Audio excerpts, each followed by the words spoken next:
I don't think there's a best way. I don't think there's a good way to guard Luka Doncic in a pick and roll.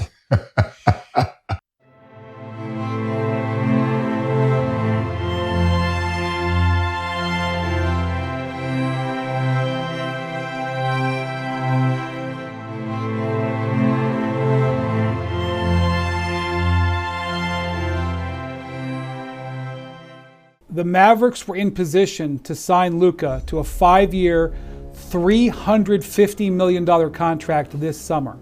If you have a 25-year-old who you can get under contract for 5 years at $350 million, who's been All-NBA 5 times, first team All-NBA 5 times, that's typically, in the history of the NBA, a no-brainer situation. There's not a stress there. And what McMahon is reporting in talking to the Mavericks tonight is that they weren't sure that was a good investment. This is the most shocking trade in NBA history. I couldn't believe it. I'm still somewhat thinking it's a hack. It's really hard to fathom the thought process from moving on from Luka Doncic. It really is. At this stage of his career, as a young man that just led a team to the finals. I mean, if I am Luka, this is the ultimate rebuke. It is the ultimate, basically, insult. There's no way anybody's turning down $350 million. So what they're basically saying is, we don't think you're worth the money. It's shocking. What went on to make them trade Luka Doncic is what I want to know. I cannot wait. Forget about what Luka says about this. I can't wait to see how Luka reacts to this. There's some unique things about his contract that we had to pay attention to. You know, there's other teams that were loading up, you know, that he was going to be able to decide, make his own decision at some point of whether he wants to be here or not, whether we want to supermax him or not, or whether he wants to opt out.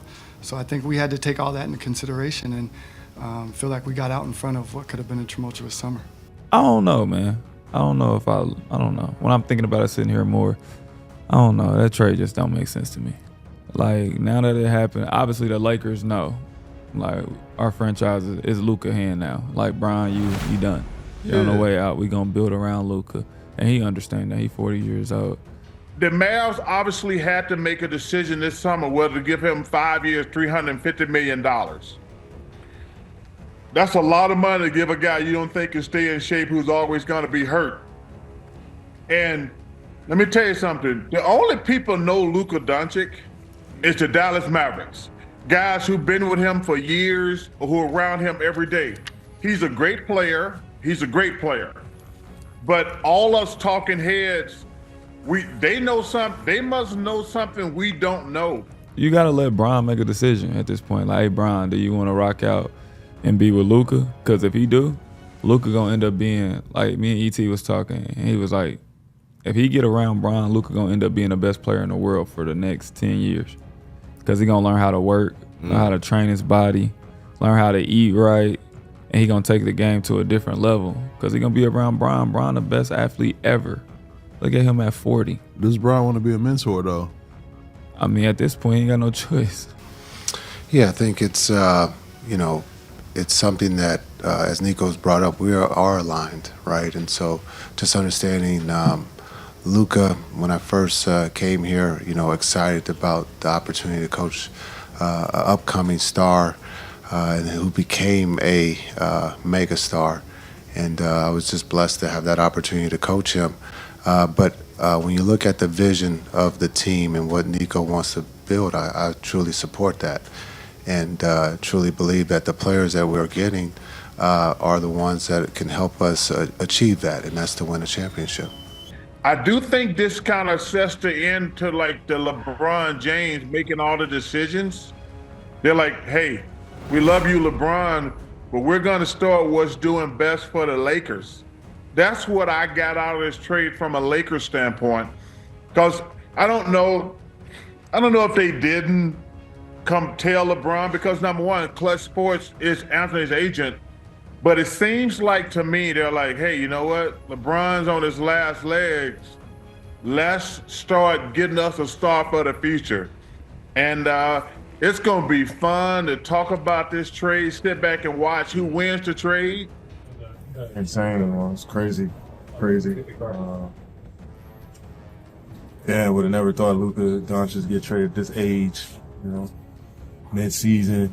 Do you feel like this shifts the balance of power at all in the West? Yeah, I mean, you got two. Got to have Luka and LeBron playing. Yeah, like you got Luka, LeBron, Reeves. If he can get traded, then anybody's up, you know, for grabs, you know. There's some guys that just defy breakdown. Luka defies a breakdown. Like, what is his scouting report? Yeah. Let me talk about this guy. What the hell is wrong with Luka?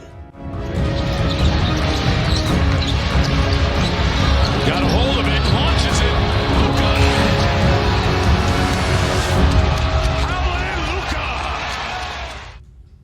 Luka's different. His style, like it's kind of like street ball mixed. I mean, like mixed in with the street ball.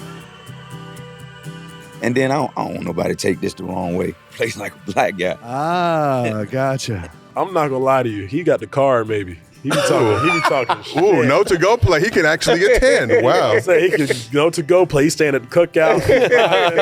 I'm about to say, he over here, he's fun. He's a fun dude to play against and be around for sure. He has That man got style. Oh, let me fix it. He has swag. He got swag. Got it. Okay. He got swag. There you go.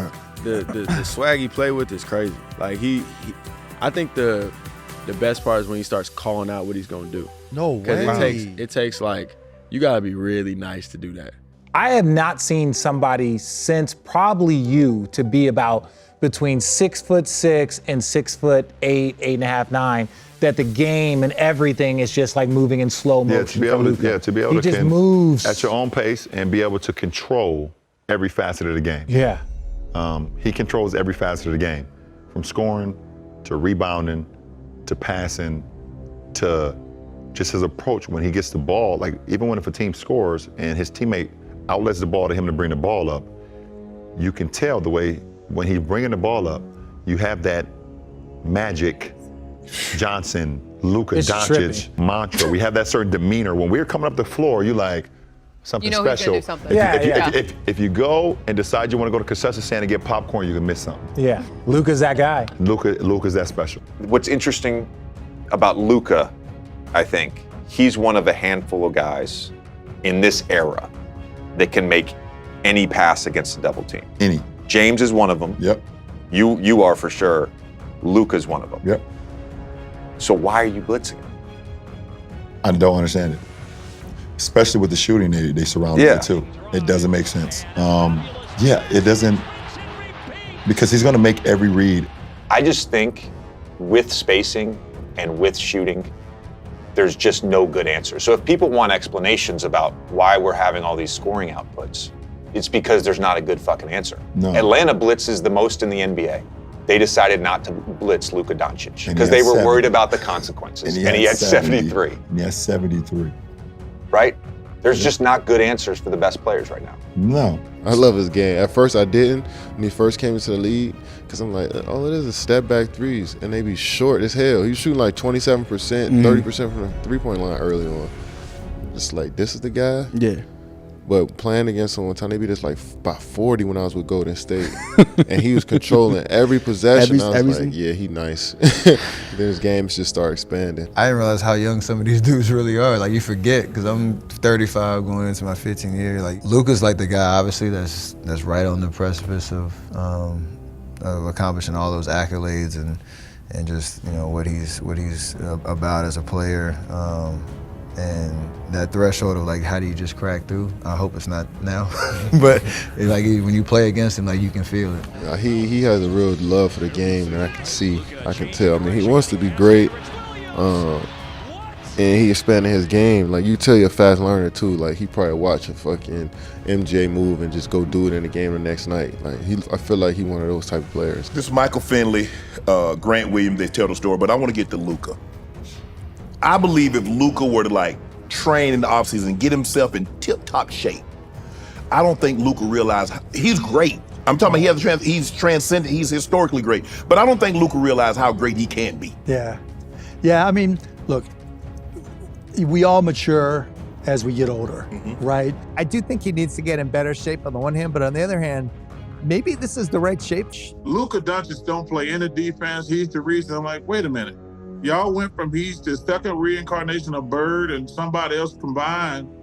But that's the thing I hate about our business, man. There's a lot of guys out there they turn quickly. Luka Doncic is the only reason they were in the finals. So tell us the story about Grant Williams. You signed him in free agent from the Celtics. And I guess Michael Finley tells the story that he's trash talking Luka in practice. So one day in practice, a player, a teammate, I won't call his name out, but it was Grant Williams. He decided he wanted to get under Luka's skin.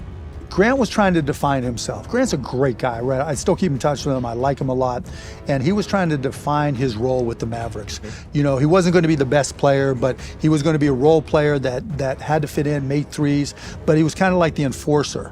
And he also wanted to be kind of the adult on the court, you know, and with Luka, it just didn't go over well at all. When you start trash talking Luka, that's never going to end well. He felt that Luka didn't come to practice, come that day ready to practice. So make a long story short, they had a scrimmage going, and he's talking trash to Luka up and down the court. So finally, Luka says, okay. And I tell you, Luka went on a 26-6 run by himself. Oh my God. From day one, I was like, this dude is good. This dude is good. But like, also, I'm thinking like, damn, this dude is good. Do I belong? Like that's how like the type of doubt that I put in my mind. Like this dude he was that good. I can't even. You can ask any vet on that team. It was like DeAndre Jordan, Wes Matthews, Harrison Barnes, JJ Barea, Devin Harris. They all say the same thing. And look, you can ask anybody. I'm not exaggerating. It was like a 26-6 run by himself.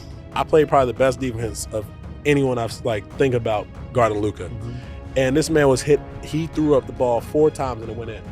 You said threw up. Like it flipped it. You're right. Threw it up.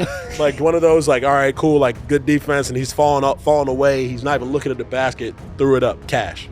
And I'm like, I'm literally talking to him like, there's absolutely no way. He's just smiling, running down the court, trying. I'm like, man, because with my agency too, so I'm like, man, I hate you so much. The best part is when he starts calling out what he's gonna do. Like that's some Larry Bird shit. Oh yeah, like I'm finna go down, I'm gonna post up, one leg feint. Like, yeah, watch what I do to him. You see they talking about Luka, comparing him to Larry Bird? Yeah. You know why they doing that, right? Let's hear it. Larry Bird should talk that shit to niggas, white boys, Asians, didn't give a fuck who you was. You understand? Luka out here talking that shiznit. Talking it like, you know what I'm saying? But everybody on the sideline, including the coach, was like, do not poke the bear. That's what everybody kept saying. Do not poke the bear. And we had guests in the gym at the time, and they're on the sideline. He gives me the stink eye. You know, you are not doing that to Luka, and Grant found out the hard way. The kid couldn't miss. And I'm not talking easy shots. Yeah. He was showing the whole repertoire in this 5-6 minute span. It was like a 26-6 run by himself. Does he chirp at you? He chirps at everybody. It seems like it's the refs more than anything. Nah, he talks to the refs a lot. He actually talks to his teammates, pumps his teammates up a lot too. Yeah? Yeah. He complains to the refs like all the time. Mid gather, like, yo, he's fouling me as I'm like, what? He plays so slow, and it's like sometimes you just he gets fouled. I'll say that. You end up having your hands on him sometimes, and like, you know, it's hard because he can go from slow to fast so easily, and he just so smooth with it. Like, I just love his game. Luka split the defense there, I guess. It's like, you know he's going to his step back. You know that the play is going to be drawn up for him. He already has 40. It's like, of course that shot's going in. And literally, bro, and like while we watch like that, and literally. Doncic down to 3 seconds, 2 seconds. Doncic for the win. Oh yeah! Luka Doncic, the dagger. But he's taken himself from I said it yesterday. It's like from being right at the cusp to like now bona fide superstar. Luka is, I mean, for somebody who has the ball in his hands as much as he does, and he controls the whole game with his pace. You know what I'm saying? Like he gets a good shot up every time down. That's rare for somebody who had the ball all game like him. So I was watching some of his film, and you know, his ball handling, getting to the rim, how he breaking guys down in the mid-range now. Like a few years ago, it felt like it was only threes and layups.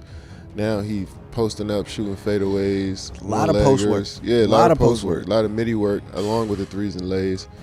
So he just made himself into a complete offensive player. Man, he's so cool out there. I mean, everything's just slow. I mean, just major moves, and a wet ball. I mean, he shoot the blood out of that thing. Man, Luka Doncic is not a vertical or linear athlete. But he's got the best breaks in the fucking world. And can you explain why breaks make it so effective? Well, so what he does, there's a constant change of pace. He's on balance. He's trying to get you off balance. Once you're off balance, he's still on balance. He changes his pace. Yeah. He has created an advantage at that point. Yeah. So now he's got you on his hip. Potentially he's blown by you. Maybe you reach in, he goes through, he draws a foul, whatever. Yeah. But let's say you catch up to him. You're now going in acceleration full speed, and he goes into deceleration, you fly by. So on his drives, his ability to decelerate is special. LeBron, what makes Luka special? I know you recently said he was your favorite player. His size. It's gigantic. I mean, he's gigantic. He's 6'8" point guard. He's 225 pounds. Jeez. He has the ball on the string, and more importantly, his vision. That's why I love his vision. He can control a game. He doesn't even have to shoot. He'll walk the ball up the court 10 straight times and get to his spot every single time.